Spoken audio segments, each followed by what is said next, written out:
అజాన్ ఖాన్ గారు, మరి ఈ కార్యక్రమ నిర్వహణ పెద్దలు గగన్ మాలిక్ ఫౌండేషన్ గగన్ మాలిక్ గారు, మరి లతారాజా ఫౌండేషన్ కేకే రాజా గారు, మల్లెపల్లి లక్ష్మయ్య గారు, మరి ఎంతో మంది ఈ యాత్రకు సహకరిస్తున్నారు. వాస్తవానికి బూచినెల్లి బుద్ధ విహార్కి ఈ ప్రోగ్రాంలో లేదు. ఎందుకంటే 2-2.5 కిలోమీటర్లు 5 కిలోమీటర్లు అవుతుంది. అక్కడ లోపలికి వెళ్ళడానికి ఇబ్బంది అవుతుంది, వద్దు అని చెప్తే నేను పట్టు వచ్చి కేకే రాజా సార్తో ఖచ్చితంగా ఇది ఈ ప్రాంత డెవలప్మెంట్ కోసం ఒక ఇంటర్నేషనల్ ప్రోగ్రాం జరుగుతున్నప్పుడు మరి బూచినెల్లి బుద్ధ విహార్ రావాలనేది ఆశ్రమాసి కాదు. చాలా మంది ఆశ్రమాసి కానీ బుద్ధుని అధికారానికి రావడం అనేది ఈ ప్రాంతం చేస్తున్న గొప్ప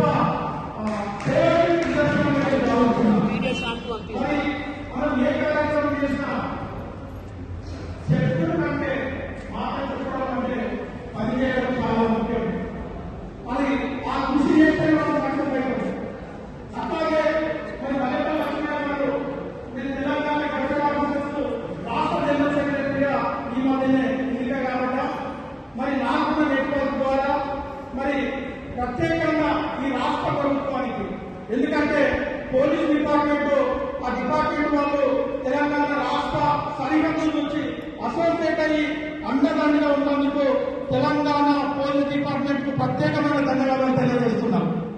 అట్లాగే మరి medical and health department director గారిని కలిసి మార్చి దగ్గర నుంచి మొదలు పెట్టుకుని మన రూట్ మ్యాప్ ఏదైతుందో నాగార్జున సాగర్ వరకు డైలీ మెడికల్ ఎయిడ్ ఈ బౌద్ధ భిక్షువులకు రోజు కాళ్ళకు చెప్పులు లేకుండా నడుస్తుంది కాబట్టి ఫస్ట్ ఎయిడ్ ఇవ్వడానికి మెడికల్ డిపార్ట్మెంట్ అడిగితే వాళ్ళు తక్షణమే మాడిగ నుంచి బుద్ధవరం వరకు వాళ్ళు ఫుల్ సపోర్ట్ చేస్తున్నారు. వాళ్ళకి పెద్ద ఎత్తున ధన్యవాదాలు తెలియజేయాల్సిన అవసరం ఉంది తెలంగాణ రాష్ట్ర ప్రభుత్వం, గౌరవ ముఖ్యమంత్రి గారికి. అట్లాగే మనం ఈ ప్రాంతాన్ని, మన బూచినెల్లి బుద్ధ విహార్ను అది మనదిగా ఏ ఒక్కరిదో ఏదో దశరథో లేకపోతే సుభాషో నర్సింగ్లో వీళ్ళే కాదు, ఈ ప్రాంతంలో ఉన్న అందరం కలిసి పనిచేస్తేనే అది డెవలప్ అవుతుంది. సో దీన్ని మరి మిగిలిన సమాజం ఏ రకంగా పనిచేస్తుంది, మరి మన పక్కనే ఉన్న మిత్రుడు మక్సూద్ గారు, ఏది బహుజన్ ముక్తి మోర్చా, వాళ్ళు జైరాబాద్ ప్రాంత వాసులు అయినా మరి మొత్తము దేశమంతా తిరుగుతున్నారు.